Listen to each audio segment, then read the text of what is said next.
بسم الله الرحمن الرحيم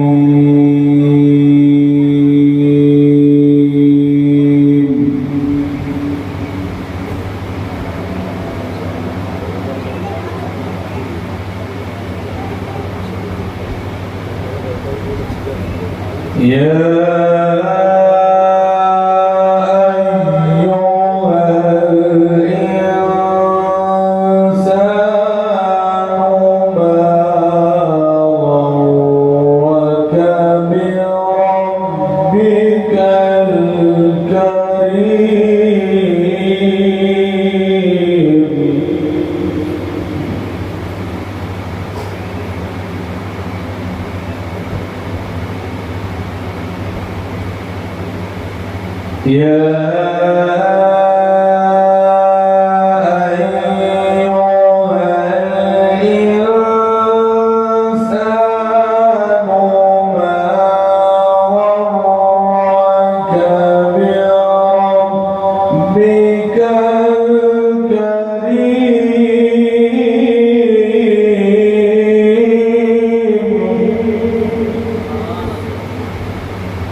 الذي خلقك فسواك فعدلك في أي صورة ما شاء ركبك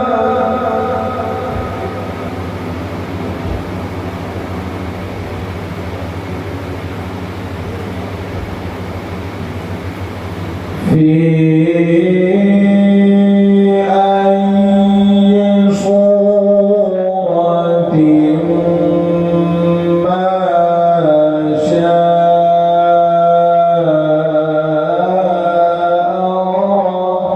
ركبك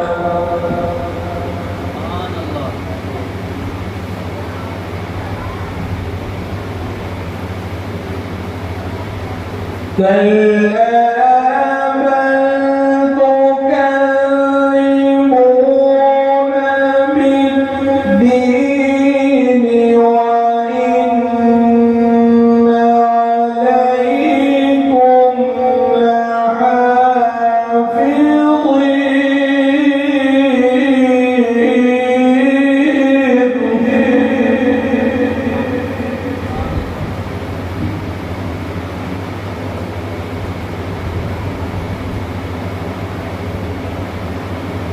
كراما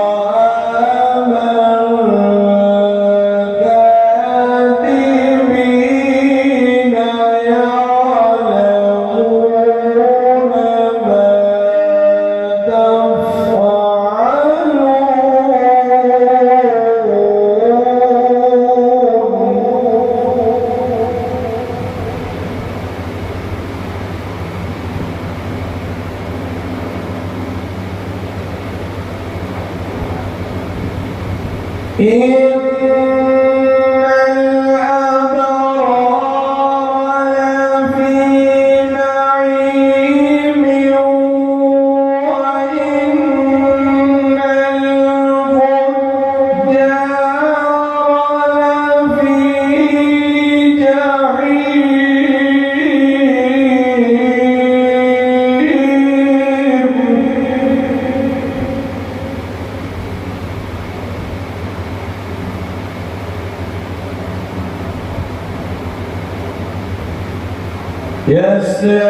يسعونها يوم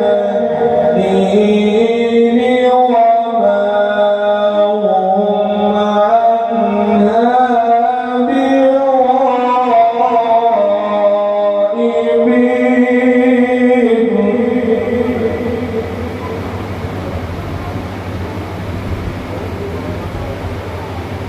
وما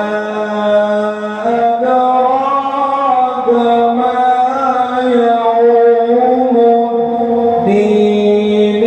ثم ما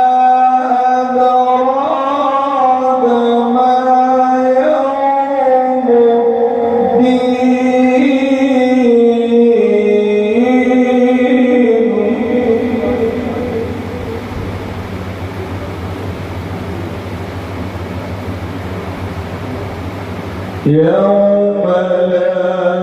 تملك نفس لنفس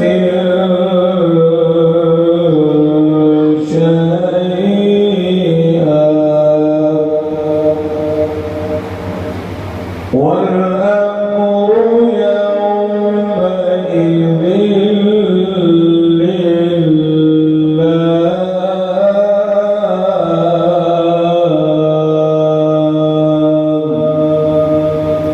صدق الله العظيم وبلغنا رسوله النبي الكريم الأمين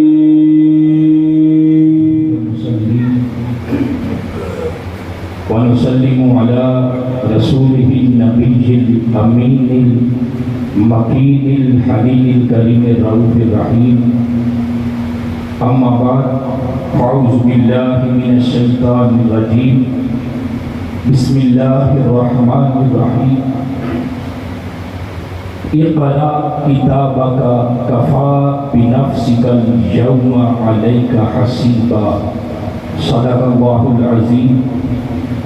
إن الله وملائكته يصلون على النبي يا أيها الذين آمنوا صلوا عليه وسلموا تسليما الصلاة والسلام عليك يا سيدي يا رسول الله وعلى آلك وأصحابك يا سيدي يا حبيب الله. حدیث مبارکہ کے اندر میرے آقا صلی اللہ علیہ وسلم نے فرمایا لِيَرِدَنَّ عَلَى الْحَوْضِ أَقْوَامٌ مَا عَارِفُهُمْ إِلَّا بِكَثْرَةِ الصَّلَاةِ عَلَيَّ. فرمایا میرے حوض کوثر پر بہت سارے لوگ آئیں گے، بہت ساری جماعتیں آئیں گی، بہت سارے گروہ آئیں گے. جب میں اللہ کا رسول ان کو دیکھوں گا تو دیکھ کر پہچان لوں گا، اور اس پہچان کی وجہ کیا ہوگی؟ میرے آقا نے فرمایا وہ مجھ پر کثرت کے ساتھ درود پڑھنے والے ہوں گے. اگر ہم بھی یہ چاہتے ہیں کہ جب ہم حوض کوثر پر جائیں تو ہمارے محبوب آقا ہمیں دیکھ کر پہچان لیں، تو ہمیں بھی چاہیے کہ کثرت کے ساتھ اپنے محبوب آقا پر درود و سلام کے نذرانے پیش کرتا رہتا ہے. مولانا ندیم صاحب گزارش آپ آگے آ جائیں. اللہ رب العزت کے خاص فضل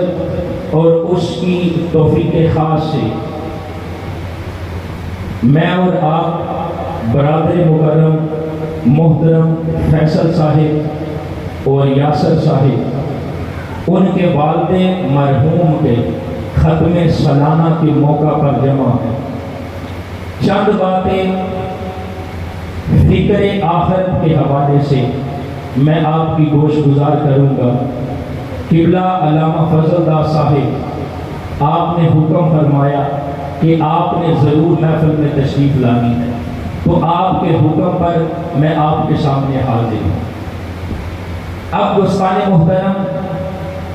جو آیت مبارکہ تلاوت کی ہے نا،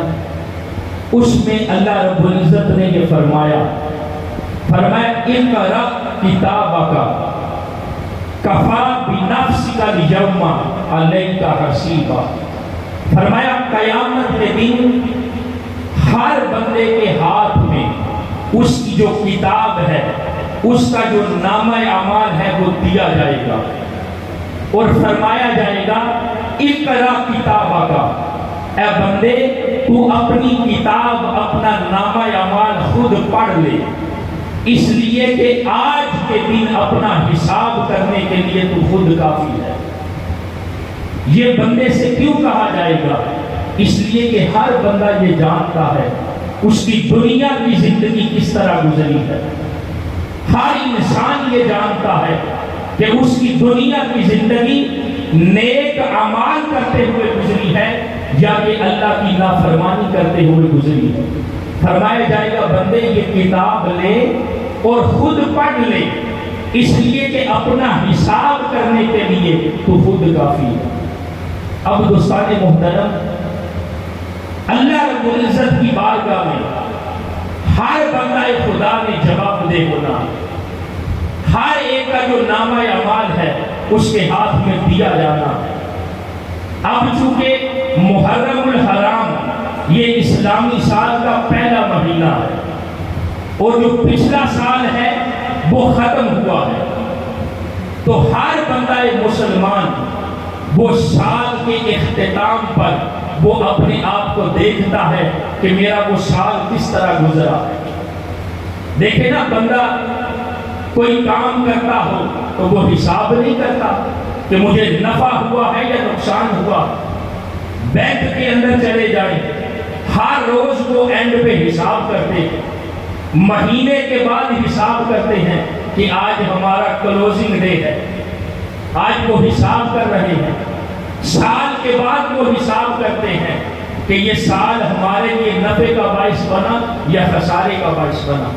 تو جو بندہ خدا ہے، جو بندہ مومن ہے، جو مسلمان ہے،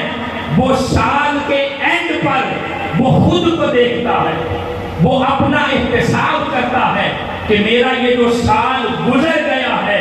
اس سال کو میں نے کس طرح گزارا ہے، میرے لیے نفع کا باعث بنا ہے یا کہ میرے لیے خسارے کا باعث بنا۔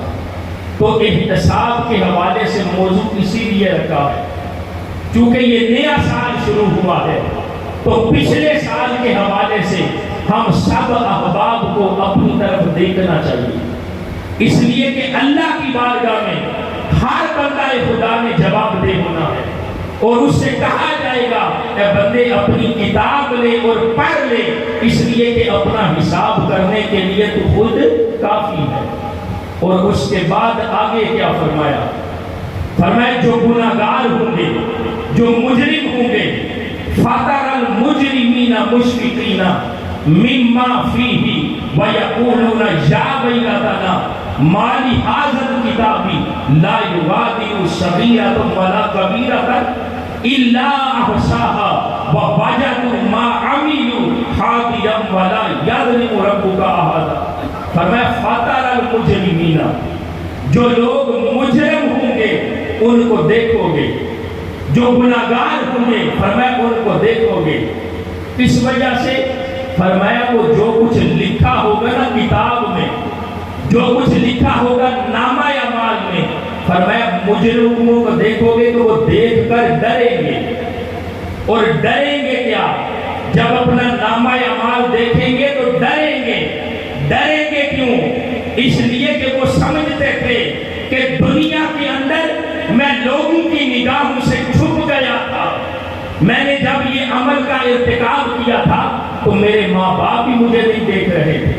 میں نے جب اس برائی کا ارتکاب کیا تھا تو میرے گھر والا کوئی بھی مجھے نہیں دیکھ رہا تھا، جب میں نے گناہ کا ارتکاب کیا تھا تو میرے دوست بھی مجھے نہیں دیکھ رہے تھے۔ لیکن جب نامہ اعمال دیکھے گا تو ڈر جائے گا اور کہے گا کیا؟ کہے گا اس نامہ اعمال کو کیا ہوا ہے، میں نے جو کچھ بھی کیا تھا لوگوں کی نگاہوں سے چھپ کر کیا تھا، مگر وہ سارا کچھ میرے نامہ اعمال کے اندر لکھا گیا ہے۔ لا یغادر صغیرۃ ولا کبیرۃ، فرمایا کوئی چھوٹی سے چھوٹی برائی، کوئی چھوٹے سے چھوٹا عمل، کوئی بڑے سے بڑا عمل، کوئی چیز نہیں ہوگی جو اس نامہ اعمال میں لکھی نہ گئی ہو۔ تو فرمایا جب دیکھیں گے نا مجرم نامہ اعمال کو تو ڈر جائیں گے۔ ڈریں گے کیوں؟ کہ جو کچھ میں نے کیا تھا وہ سارا کچھ میرے نامہ اعمال کے اندر لکھا گیا، وہ سارا کچھ میرے نامہ اعمال میں درج ہے۔ پھر آگے کیا فرمایا؟ آگے جو فرمایا وہ سن کر کانوں کے اندر رس گل جاتا ہے۔ فرمایا وَلَا يَظْلِمُ رَبُّكَ أَحَدًا، اے بندے یاد رکھ جو تیرا رب ہے نا وہ کسی پر ظلم نہیں کرے گا۔ تو نے جو کچھ خود کیا ہے نا، جو کچھ بھی کیا ہے، فرمایا قیامت کے دن اللہ رب العزت تیرے سامنے رکھ دے گا، تیرا نامہ اعمال تجھے دکھا دے گا۔ تو فرمایا تیرا رب کسی پر ظلم نہیں کرے گا۔ اب دوستان محترم، قیامت کے دن ہر بندہ خدا کا اللہ کی عدالت کے اندر احتساب ہونے والا ہے۔ دنیا کی جو عدالت ہے، دنیا کی عدالت میں وہ جج فیصلہ کس طرح کرتا ہے؟ مختلف گواہیاں پیش کی جاتی ہیں، ان گواہیوں کو دیکھ کر جو جج ہے وہ فیصلہ کرتا ہے دنیا کی عدالت میں۔ اور ایک وہ عدالت لگنے والی ہے جس کو عدالت عظمیٰ کہتے ہیں۔ اگر دنیا کی عدالت کی بات کی جائے تو دنیا کی عدالت کے اندر جو انصاف ہے وہ بکتا بھی ہے، لوگوں کو ملتا بھی ہے، چونکہ دنیا کی عدالت ہے۔ مگر وہ عدالت عظمیٰ لگنے والی ہے جہاں پر انصاف بکے گا نہیں، بلکہ ہر مظلوم کو اس عدالت عظمیٰ کے اندر انصاف ملے گا، اور اس عدالت عظمیٰ کے اندر سب کا احتساب ہوگا۔ ہر ایک اللہ کی عدالت میں جواب دہ ہوگا، اور اس اللہ کی عدالت میں فیصلہ کس طرح ہوگا؟ اگرچہ اس کا نمونہ ہم نے دنیا میں دیکھ لیا، اللہ کی عدالت کے اندر بھی مختلف چیزیں ہیں جو ہمارے بارے میں گواہی دیں گی۔ کبھی ہم قرآن کو دیکھیں تو صحیح، کبھی ہم قرآن کو پڑھیں تو صحیح، وہ قرآن جو ہماری زندگی کو بدلنے کے لیے ہے، وہ قرآن جو مکمل ضابطہ حیات ہے۔ اگر ہم اللہ کا قرآن کلام مجید دیکھیں تو وہ ہماری رہنمائی کس طرح کرتا ہے۔ فرمایا قیامت کے دن اے بندہ خدا، سب سے پہلے جو اللہ کی عدالت میں جو چیز گواہی دے گی وہ زمین ہے۔ یہ جو زمین ہے، یہ زمین کا ٹکڑا جو ہمارے خوبصورت مکانوں کو اپنے سر پہ اٹھائے ہوئے ہے، یہ زمین کا ٹکڑا جس پر سرسبز و شاداب باغات نظر آتے ہیں، یہ زمین کا ٹکڑا جس پر کچھ لوگ عاجزی سے چلتے ہیں، یہ زمین کا ٹکڑا جس پر بڑے بڑے لوگ اگڑ کر بھی چلتے ہیں۔ فرمایا سب سے پہلے اللہ کی عدالت میں جو چیز گواہی دے گی وہ زمین کا ٹکڑا ہے، وہ زمین کا حصہ ہے۔ قرآن میں کہا یومئذ تحدث اخبارہا، اس دن یہ جو زمین ہے یہ خبریں دے گی، اور خبریں کس کے بارے میں دے گی؟ فرمایا انسان کے بارے میں۔ اس زمین پر انسان نے جو کچھ بھی کیا ہے وہ زمین کا ٹکڑا اللہ کی عدالت میں گواہی دے گا۔ سب سے پہلا گواہ یاد رکھے جو کچھ بھی کیا ہے اس پر زمین کا ٹکڑا گواہی دے گا۔ زمین کے جس حصے پر بندے نے جو کچھ کیا ہے وہ زمین کا حصہ عدالت عظمیٰ میں گواہی دے گا۔ اور پھر دوسرے نمبر پر اللہ کی عدالت میں کون سی چیز گواہی دے گی؟ میرے آقا نے حدیث میں فرمایا ما من یوم الا من ایام الدنیا الا یقول بلسانہ انا یوم جدید وانا علی ما تعمل فی شہید۔ فرمایا ہر دن جو سورج نکلتا ہے، ہر دن جو صبح کا سویرا طلوع ہوتا ہے، ہر روز جو دن نکلتا ہے، فرمایا یہ دن اعلان کرتا ہے اے بندہ خدا، اے بنی آدم، میں تیری زندگی میں ایک نیا دن آیا ہوں۔ اس دن میں تو جو کچھ بھی کرے گا وہ دن یہ کہتا ہے کہ میں اللہ کی عدالت میں گواہی دوں گا۔ جس دن بندے نے جو کچھ بھی کیا ہے، فرمایا وہ دن اعلان کرتا ہے اب بندے تو نے جو کچھ بھی کیا ہے نا اس دن کے اندر، وہ دن اللہ کی عدالت میں تیرے بارے میں گواہی دے گا۔ پہلا گواہ زمین کا ٹکڑا جس زمین پر جو کچھ کیا ہے، دوسرا گواہ وہ دن اور رات جس دن اور رات کو اس نے جو کچھ بھی کیا ہے، اور تیسرا گواہ سنیے رب کا کلام کیا کہتا ہے۔ فرمایا اس دن سورہ یاسین ہم پڑھتے ہیں نا برکت کے لیے، کبھی اس کو ترجمے کے ساتھ پڑھیں ہماری آنکھیں کھل جائیں گی۔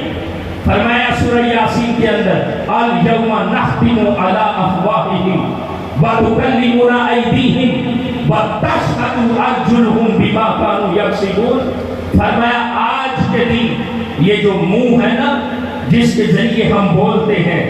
جس کے ذریعے ہم کلام کرتے ہیں، جس کے ذریعے ہم گفتگو کرتے ہیں، فرمایا اس دن قیامت کے دن اس منہ پر مہر لگا دی جائے گی، اس منہ کو بند کر دیا جائے گا، اور بولے گی کیا چیز؟ فرمایا یہ جو بندے کے ہاتھ اور پاؤں ہیں، یہ ہاتھ اور پاؤں اس دن اللہ کی بارگاہ میں بولیں گے، ہاتھ اور پاؤں اللہ کی بارگاہ میں گواہی دیں گے۔ قرآن مجید میں ایک مقام پر فرمایا شاہد علیہم سمعہم وابصارہم وجلودہم بما کانوا یعملون، فرمایا گواہی دیں گے کیا کیا؟ یہ جو آنکھیں جن کے ذریعے دیکھتے ہیں، یہ کان جن کے ذریعے سنتے ہیں، یہ انسان کی جلد، چمڑا، سر کا پا سارا جسم، فرمایا اللہ کی عدالت میں گواہی دے گا۔ اور قیامت کے دن جب بندہ دیکھے گا نا،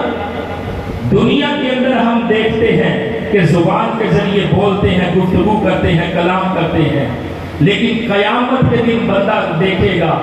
کہ ہاتھ میرا ہے لیکن میرا ہاتھ میرے بارے گواہی دے رہا ہے، پاؤں میرے ہیں میرے خلاف گواہی دے رہے ہیں، جسم میرا ہے میرے خلاف گواہی دے رہا ہے۔ جب قیامت کے دن دیکھے گا تو اپنے آپ سے کہے گا کہ تم نے میرے خلاف گواہی کیوں دی ہے؟ دنیا میں تم بولتے نہیں تھے۔ آگے جو انسانی جسم جواب دے گا،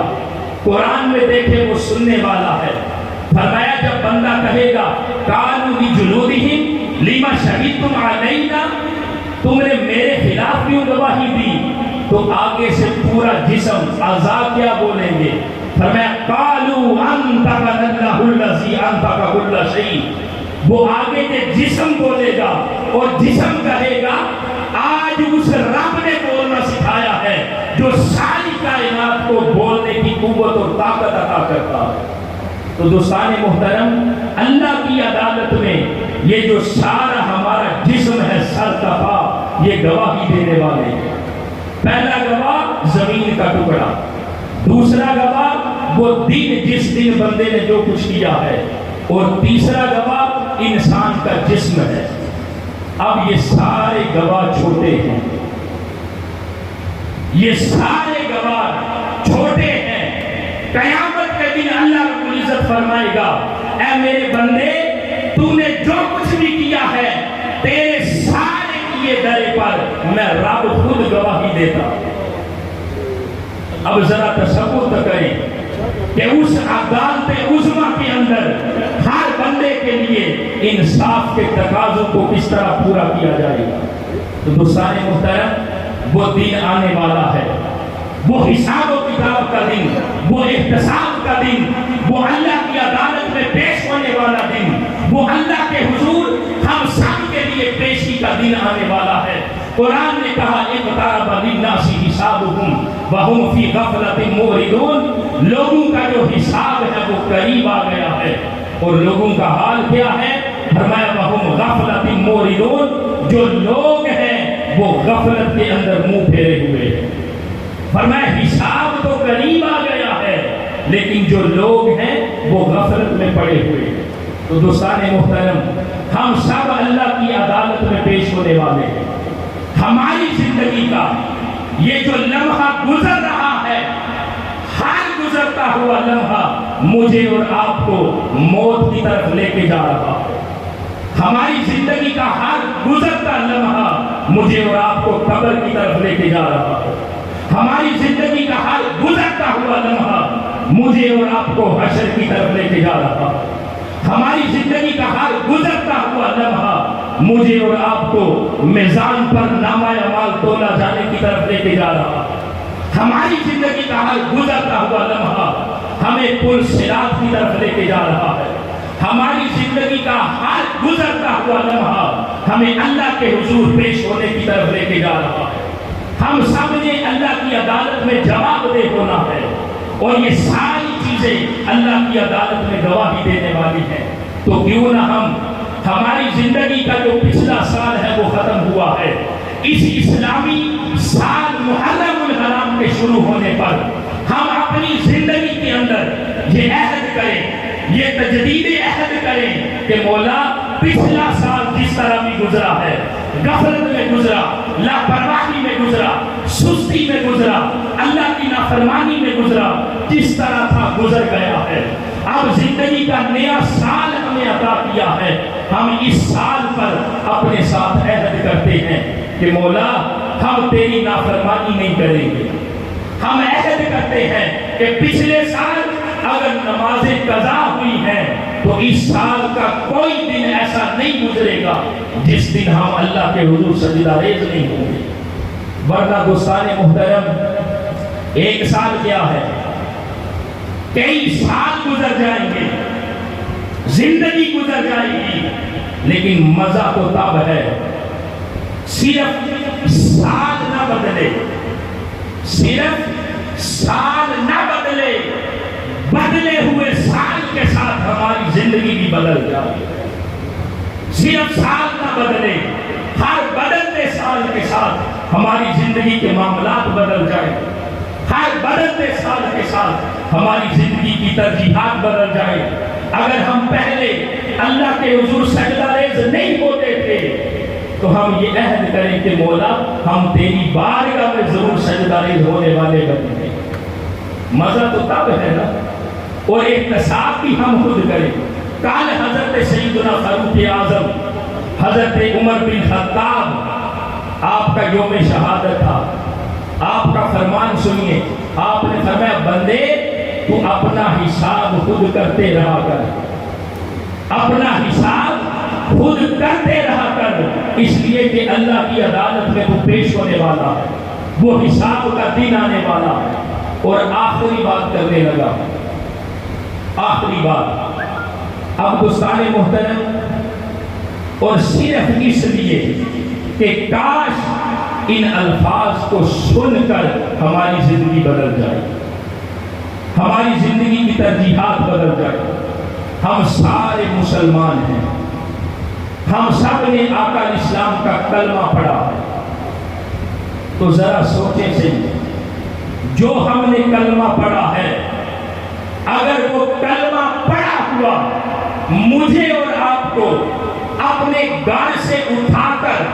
اگر مسجد کی طرف نہیں لے کے آتا تو آپ کس طرح دعوے سے کہہ سکتے ہیں کہ یہ پڑھا ہوا کلمہ کل مجھے اور آپ کو جنت میں بھی لے کے جائے گا؟ یہ پڑھا ہوا کلمہ ہمیں مسجد تک نہیں لے کے جاتا، یہ پڑھا ہوا کلمہ ہمیں اللہ کے حضور سجدہ ریز ہونے کے لیے نہیں لے کے جا رہا، یہ پڑھا ہوا کلمہ ہمیں نماز کی طرف نہیں لے کے جا رہا۔ تو آپ دعوے سے کس طرح کہہ سکتے ہیں کہ یہ پڑھا ہوا کلمہ کل مجھے اور آپ کو جنت میں بھی لے کے جائے گا؟ ہم سارے مسلمان ہیں، لیکن مسلمان کے لیے یہ ضروری ہے کہ وہ اپنی زندگی میں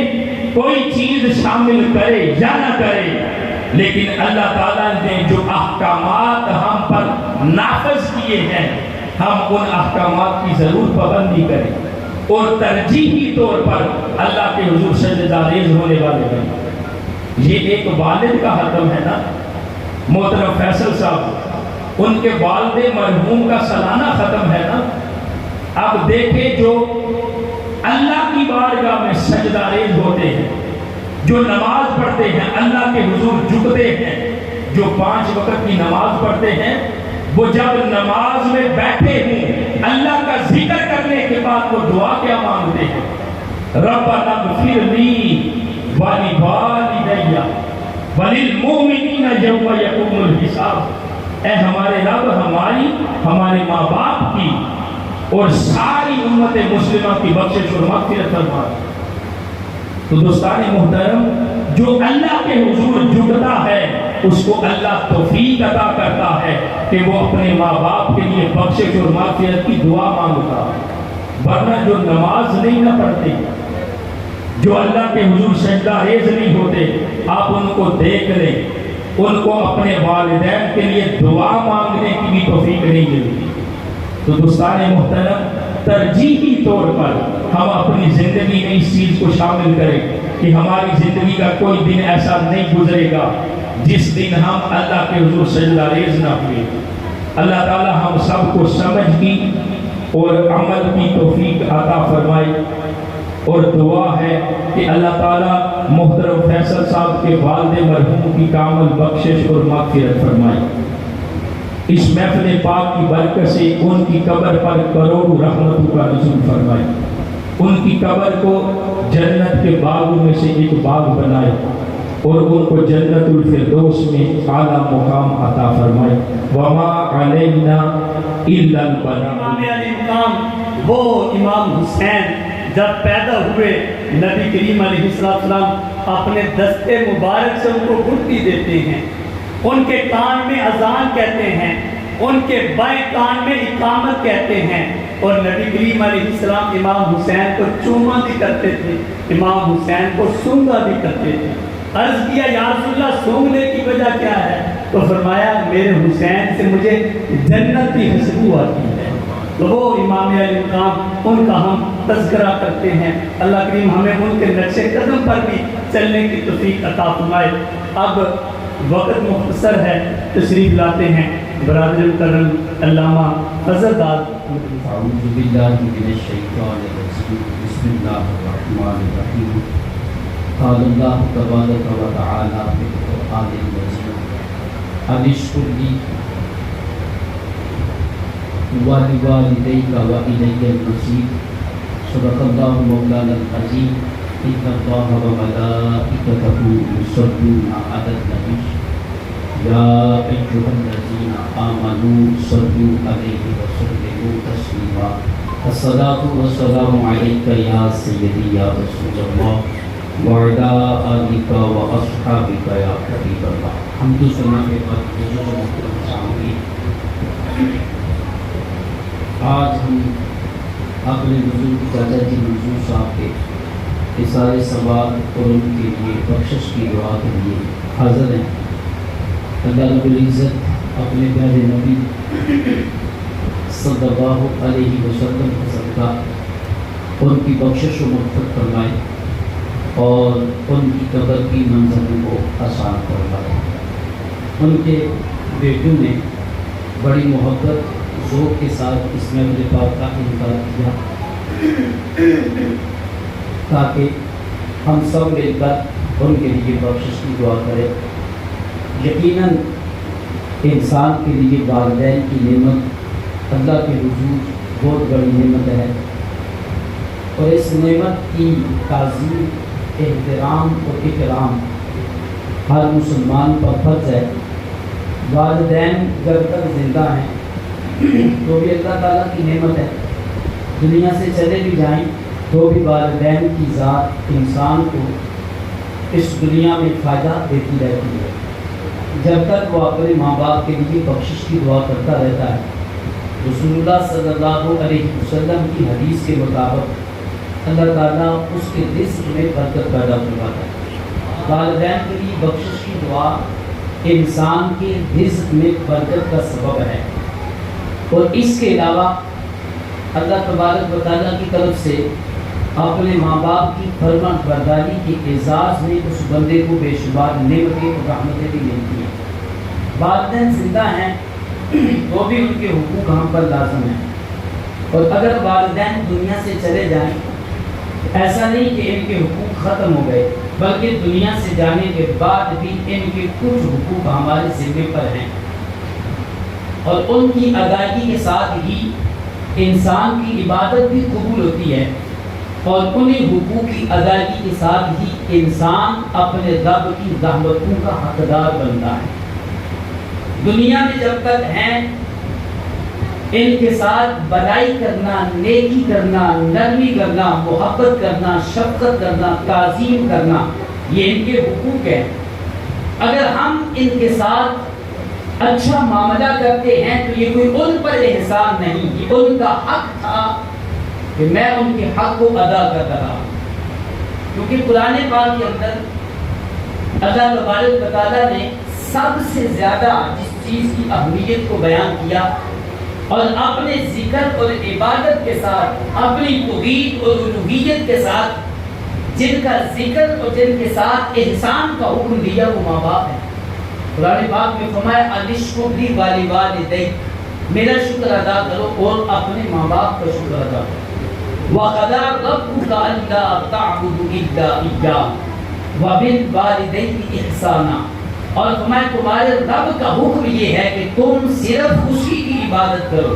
اور ماں باپ کے ساتھ اچھا سلوک کرو۔ اس کی تفصیل کے اندر مفسرین فرماتے ہیں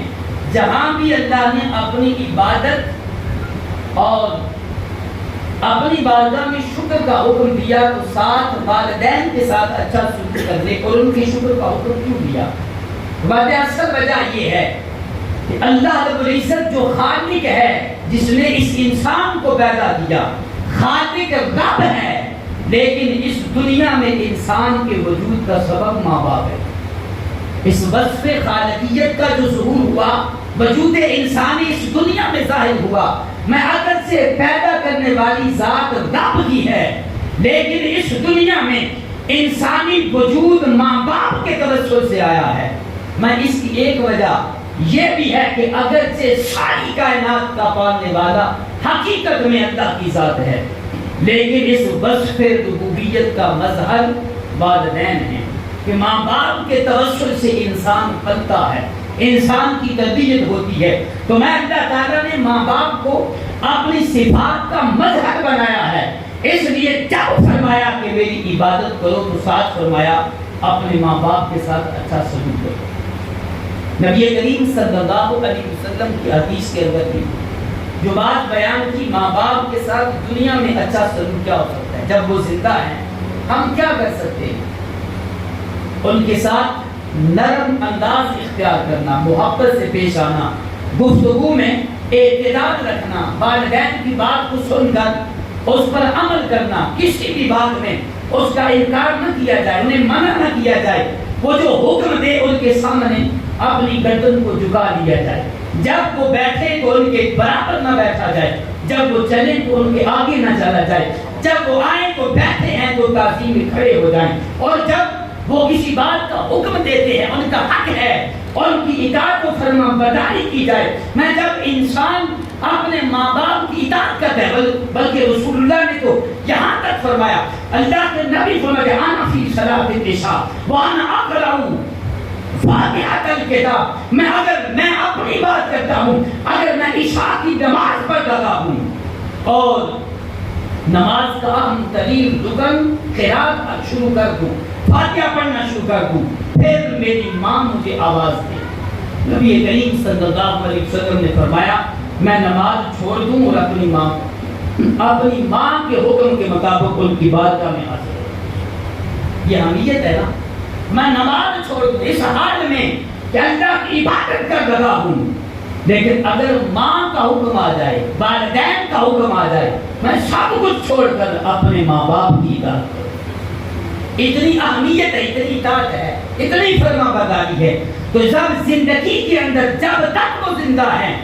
ان کا حق مجھ پر یہ ہے کہ ان کسی بات کو نہ ڈالوں، کسی بات کا رد نہ کروں، وہ جو مجھے حکم دیتے ہیں اپنی گردن کو ان کی بارگاہ میں جھکا کر ان کے دل میں خوشی پیدا کر دوں، کیونکہ رسول اللہ نے فرمایا کہ اللہ کی رضا ماں باپ کی رضا میں ہے، اللہ کی ناراضگی ماں باپ کی ناراضگی۔ اگر ماں باپ راضی ہیں تو اللہ راضی ہے، جن کی اہمیت و شان یہ ہے کہ رب کی رضا ان کی رضا میں پوشیدہ ہے، رب کی ناراضگی ان کی ناراضگی میں پوشیدہ، بلکہ یہاں تک فرمایا جن کی شان و کمال یہ ہے، رسول اللہ نے فرمایا جس نے محبت کے ساتھ ماں باپ کے چہرے کو دیکھا اللہ تعالیٰ اسے حج مقبول کا ثواب عطا۔ اب اتنا اعزاز، کتنا بڑا اعزاز ہے، کتنی شان ہے ان کی۔ اب اس کے اندر یہ کوئی حدود و شرائط نہیں لگائی کہ وہ اس طرح کے ہوں، ماں باپ ہیں، جب بھی جس وقت بھی محبت کے ساتھ انسان ان کو دیکھتا ہے اللہ رب العزت اسے حج مقبول کا ثواب عطا ہے۔ اور پھر ایک حدیث میں یہاں تک فرمایا نبی کریم صلی اللہ علیہ وسلم نے فرمایا اگر اولاد نے کوئی ایسا عمل کیا کہ ماں باپ خوش ہو گئے اور خوشی سے جب وہ اپنی اولاد کو دیکھتے ہیں تو پھر بھی اولاد کو ثواب ملتا ہے۔ اگر اولاد ماں باپ کو دیکھے خوش کرے تو ثواب ان کے لیے، اگر اولاد کے کسی عمل سے ماں باپ راضی ہوں تو پھر بھی ثواب اولاد کے لیے۔ جب تک دنیا میں ہیں ان کے ساتھ احسان کیا ہے، بلائی کیا ہے، نیکی کیا ہے؟ احسان و بلائی یہ ہے کہ ان کی تعظیم و اکرام کے ساتھ ان کی دل جوئی کرتے رہنا،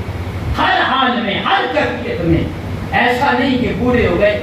آپ ان کو گھر کے کسی بھی کنارے اور کونے میں بٹھا دیا چارپائی پر اور اپنی منمانیاں کرتے رہے، وہ آوازیں دیتے رہے، ہم نے نہ سنا، وہ ہمیں مشورے دیتے رہے، ہم نے کوئی توجہ نہ دی، صرف یہ سمجھ کر اب یہ بوڑھے ہو چکے ہیں، اب اس دنیا کی کوئی خبر کوئی علم نہیں ہے، جو ساری زندگی اس دنیا میں زندگی بسر کرتے رہے۔ آج میرے تصور کے مطابق اب ان کی اہمیت ختم ہو گئی۔ جب وہ طاقت والے تھے، کماتے تھے، اولاد کی پرورش کرتے تھے، ان سے محبت بھی تھی، تعظیم بھی تھا، اکرام بھی تھا اور نگاہ تسلی بھی تھی۔ اب جب کمزوری اور ضعف آ گیا، میری نظر پھر گئی، ان سے توجہ ہٹ گئی۔ اب کمزوری کے عالم میں بھی وہ اللہ کی رحمت ہے،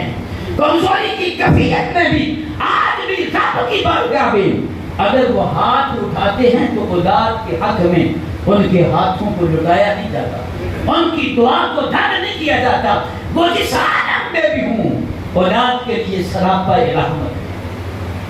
وہ کچھ کما کر دے یا نہ دے، کچھ کھلائیں یا نہ کھلائیں، جب وہ ماں باپ ہیں تو وہ اولاد کے لیے سراپا رحمت ہے۔ اور جب وہ دنیا سے چلے جائیں، رسول کریم صلی اللہ علیہ وسلم نے اس کے جو حقوق بیان کیے، الصلاۃ علیہما والاستغفار لہما، میں ان کے نماز جنازہ ادا کرے، ان کے لیے بخشش کی دعا کرے، وصلۃ الرحم التی بہما، اور ان کے رشتہ داروں کے ساتھ اچھا سلوک کیا جائے۔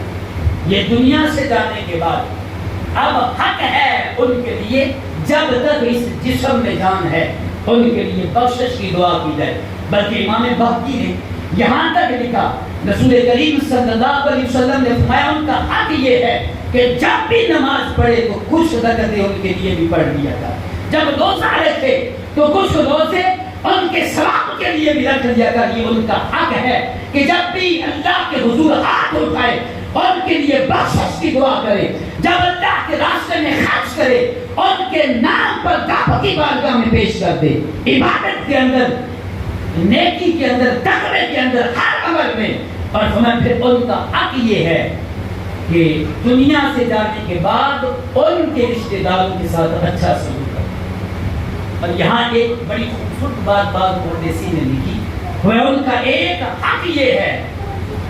گناہ سے تو ویسے ہی بچنا چاہیے ہر حالت و کیفیت میں، لیکن خاص کر کے جب ماں باپ دنیا سے چلے جائیں اب گناہ سے کنارہ کشی کریں، کیونکہ اب تیرے گناہ ان کے لیے زیادہ تکلیف کا باعث بنے گی، اذیت کا باعث بنیں گے۔ اب تیرے گناہوں سے وہ اپنی قبر میں غمگین ہوں گے تیرے عمل سے، کیونکہ ان کی بارگاہ میں تیرے اعمال پیش ہوں گے، اچھے اعمال پر فخر کریں گے، بدکاریوں پر، گناہوں پر وہ غمگین ہوں گے جو ساری زندگی سے دنیا میں میرے لیے اذیتیں اور تکلیفیں برداشت کرتے رہے، نہ سردی دیکھی نہ گرمی دیکھی، دنیا کے ہر عمل کے اندر مجھے پالنے کے لیے ہر اذیت و تکلیف برداشت کرتے رہے۔ میں اب ان کا حق ہے جب وہ دنیا سے چلے جائیں تو میرا جسم قبر میں ان کے لیے راحت کا سبب بنے۔ اب میری وجہ سے انہیں کوئی تکلیف نہ پہنچے، اب مجھے رب کی بارگاہ میں سجدہ کرنا ہے، اللہ کی عبادت کرنی ہے، اللہ کے حضور جھکنا ہے، کیونکہ میرے عمل سے انہیں راحت ملے گی، میرے عمل سے انہیں راحت ملے گی۔ اگر ہم چاہتے ہیں کہ اپنے ماں باپ کو مرنے کے بعد ان کے ساتھ بھلائی کریں، ان کے ساتھ نیکی کریں، تو ایک بات یہ، ان کے رشتہ داروں کے ساتھ، ان کی بھائیوں کے ساتھ، ان کی بہنوں کے ساتھ، جن کا ان کے ساتھ تعلق کسی بھی طرح سے ہے، ان کے دوستوں کے ساتھ اچھا سلوک کریں۔ حضرت عمر فاروق عبداللہ بن عمر رضی اللہ تعالی عنہ کے بارے میں بڑی معروف روایت، تو جب آپ مدینہ طیبہ کے راستے پر کہیں جا رہے تھے، ایک شخص آیا تو حضرت عبداللہ بن عمر نے بڑی عزت و احترام کیا، اور جب رخصت فرمایا تو اپنا امامہ اتار کر اس کے سر پہ رکھا۔ آپ کے ساتھی نے پوچھا، حضور یہ ایک عام شخص تھا، آپ اگر اس کو سلام کا جواب بھی دے دیتے تو اس کے لیے کافی تھا، آپ نے اتنی تعظیم کیوں کی؟ تو میں نے رسول کریم صلی اللہ علیہ وسلم سے سنا جو اپنے ماں باپ کو ان کی قبر میں راحت و تحفہ بھیجنا چاہتا ہے اسے چاہیے کہ اپنے ماں باپ کی رشتہ داروں اور دوستوں کے ساتھ اچھا سلوک کرے، ان کے ساتھ اچھا سلوک کرنے سے وہ قبر میں خوش ہوں۔ اسی طرح ان کی اولاد کا آپس میں اچھے طریقے سے رہنا، بھائیوں کا ہمارا اپنے ماں باپ کی راحت کا ایک سبب یہ ہے کہ ہم متفق رہیں، ہم اتحاد کے ساتھ رہیں، ہم اپنے معاملات کے اندر ایک دوسرے کے دل آزاری نہ کریں، بلکہ اچھے سلوک کے ساتھ، اتحاد و اتفاق کے ساتھ۔ اولاد کا اتحاد و اتفاق بھی ماں باپ کی راحت کا سبب ہے۔ ساری نیکیاں ایک طرف، سب سے اہم ترین بات یہ ہے ان کی راحت اور ان کے لیے قبر میں اللہ کے حضور جو اجر و ثواب کا باعث ہے وہ ہمارا متفق ہونا ہے، ہمارا اتحاد ہے، ہمارا اتفاق ہے۔ کیوں؟ اس لیے کہ ہم ان کے جسم کے ٹکڑے ہیں، ان کے جسم کا حصہ ہیں، جز ہیں، اور کوئی بھی برداشت نہیں کرے گا کہ اس کے جسم کو اذیت و تکلیف پہنچائے۔ بڑی اہم بات جو ہے کہ والدین کی تعظیم و احترام کے ساتھ ساتھ آپس میں باہم محبت و شفقت کے ساتھ رہنا، یہ بھی ان کا حق ہے، اس لیے کہ اس کی وجہ سے ان کو قبر میں راحت ملے۔ اپنے ماں باپ جو زندہ ہیں ان کی خدمت کریں، اگر دنیا سے چلے گئے تو ایسے اعمال کرنے کی کوشش کریں کہ جن سے ان کو راحت و سکون ملے، کیونکہ ساری زندگی میری خاطر انہوں نے اذیتیں اور تکلیفیں برداشت کی، ہر اعتبار سے، ہر طرح سے انہوں نے اپنے آپ کو اذیت میں مبتلا کر کے مجھے جوان کیا، اور اب دنیا سے جانے کے بعد میرا یہ جسم ان کی راحت کا سبب ہونا چاہیے۔ میری طرف سے انہیں بے سکونی نہیں، میرے ہر عمل سے ان کو ان کی قبر میں راحت پہنچنی چاہیے۔ اللہ تعالیٰ اپنے پیارے محبوب کے صدقہ ہم سب کو عمر کی توفیق عطا فرمائے۔ آمین وما علینا إلا البلاغ۔ من الشيطان الرجيم بسم الله الرحمن الرحيم قل يا أيها الكافرون لا أعبد ما تعبدون ولا أنتم عابدون ولا أنا عابد ما عبدتم ولا أنتم عابدون ما أعبد لكم دينكم ولي دين بسم الله الرحمن الرحيم قل هو الله أحد الله الصمد لم يلد ولم يولد ولم يكن له كفوا أحد بسم الله الرحمن الرحيم قل هو الله أحد الله الصمد لم يلد ولم يولد ولم يكن له كفوا أحد بسم الله الرحمن الرحيم قل هو الله أحد الله الصمد لم يلد ولم يولد ولم يكن له كفوا أحد بسم الله الرحمن الرحيم قل أعوذ برب الفلق من شر ما خلق ومن شر غاسق إذا وقب ومن شر النفاثات في العقد ومن شر حاسد إذا حسد بسم الله الرحمن الرحيم قل أعوذ برب الناس ملك الناس إله الناس من شر الوسواس الخناس الذي يوسوس في صدور الناس من الجنة والناس بسم الله الرحمن الرحيم الحمد لله رب العالمين الرحمن الرحيم مالك يوم الدين إياك نعبد وإياك نستعين اهدنا الصراط المستقيم صراط الذين أنعمت عليهم غير المغضوب عليهم ولا الضالين آمين آمنا برب العالمين بسم الله الرحمن الرحيم ألف لام ميم ذلك الكتاب لا ريب فيه هدى للمتقين الذين يؤمنون بالغيب ويقيمون الصلاة ومما رزقناهم ينفقون والذين يؤمنون بما أنزل إليك وما أنزل من قبلك وبالآخرة هم يوقنون أولئك على هدى من ربهم وأولئك هم المفلحون وإلهكم إله واحد لا إله إلا هو الرحمن الرحيم إن رحمة الله قريب من المحسنين وما أرسلناك إلا رحمة للعالمين ما كان محمد أبا أحد من رجالكم ولكن رسول الله وخاتم النبيين وكان الله بكل شيء عليما إن الله وملائكته يصلون على النبي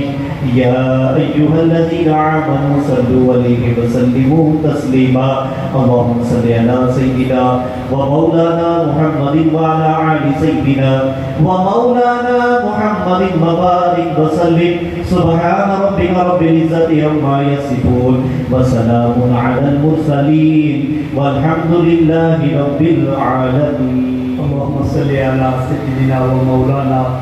محمد وعلى آل سيدنا ومولانا محمد وبارك وسلم وصلوا عليه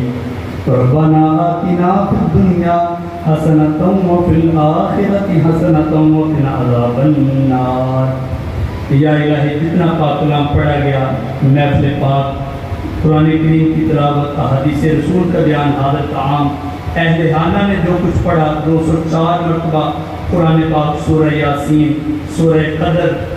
سورہ فتح سورہ کہف سورہ کوثر سورہ رحمان سورہ واقعہ سورہ ملک سورہ مزمل سورہ پہلا کلمہ شریف 2.5 لاکھ مرتبہ اے اللہ جو کچھ حاضرین نے پڑھا سورۃ الفاتحہ سورہ اخلاص اے اللہ تمام کچھ تیری بلند و بالا بارگاہ میں پیش کرتے ہیں قبول فرما